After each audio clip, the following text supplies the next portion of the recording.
మన పరిస్థితులు మనకన్నీ అనుకూలంగా ఉన్నప్పుడు, మనం కంఫర్ట్ జోన్‌లో ఉన్నప్పుడు, మనము దేవుడిని చాలా వరకు మర్చిపోతాము. దేవుడి ఆజ్ఞలను విస్మరిస్తాము. సరేలే ఏముంది మళ్ళీ ఒక ప్రార్థన చేద్దాము. మళ్ళా క్షమాపణ కోరుకుందాము. ఎలాగో ఆయన దయామయుడు, కరుణామయుడు కాబట్టి మనల్ని క్షమించేస్తాడని చెప్పి, మనం రోజు మన యథావిధి జీవన విధానాన్ని మనం పాటిస్తుంటాం. ఇది ఇండియాలో. అదే అమెరికాలో అయితే సేమ్ మనలాగే ఒకవేళ ఆలోచించినట్టయితే వాళ్ళు విచ్చలవిడిగా వాళ్ళ ఇష్టం వచ్చినట్టుగా వాళ్ళ జీవితాన్ని వాళ్ళు జీవిస్తారు. ఎందుకంటే వాళ్ళయన్నీ లగ్జరీ లైఫ్స్, పెద్ద పెద్ద భవనాలు, కార్లు, వాళ్ళ లైఫే ఒక రేంజ్లో ఉంటుంది. మనం ఊహించుకోలేము. సో అలా అంత డబ్బు ఉన్నప్పుడు, అంత సుఖభోగాలకు అలవాటైపోయినప్పుడు మరి దేవుడు వాళ్ళని క్షమించాలా? అవును. కాలిఫోర్నియా మంటలో రగిలిపోతుంటే దేవుడు వచ్చి ఎందుకు కాపాడట్లేదు అని కొంతమంది అడుగుతున్నారు. కొన్ని థంబ్‌నెయిల్స్ చూశాను. అంటే మన కష్టం వచ్చినప్పుడు దేవుడు వచ్చేసి మనల్ని కాపాడేసి వెళ్ళిపోవాలి. అంటే ఇన్ని రోజులు దేవుడు మనల్ని కాపాడట్లేదా?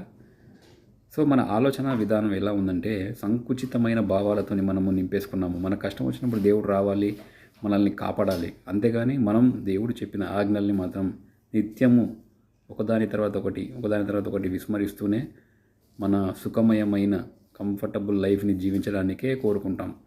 ఎందుకంటే క్షమిస్తాడు, మళ్ళీ ఆశీర్వదిస్తాడు, క్షమిస్తాడు, ఆశీర్వదిస్తాడు. ఇలా ఎంతకాలం?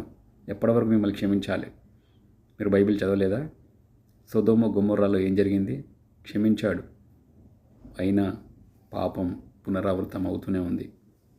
అయినా ఈ దేవుడు అమెరికా దేవుడు కదా, మరి ఎందుకు అమెరికాలోనే ఇంత దారుణమైన ఈ కార్చిచ్చు రగిలింది? ఎందుకు కోట్లాది రూపాయల నష్టం?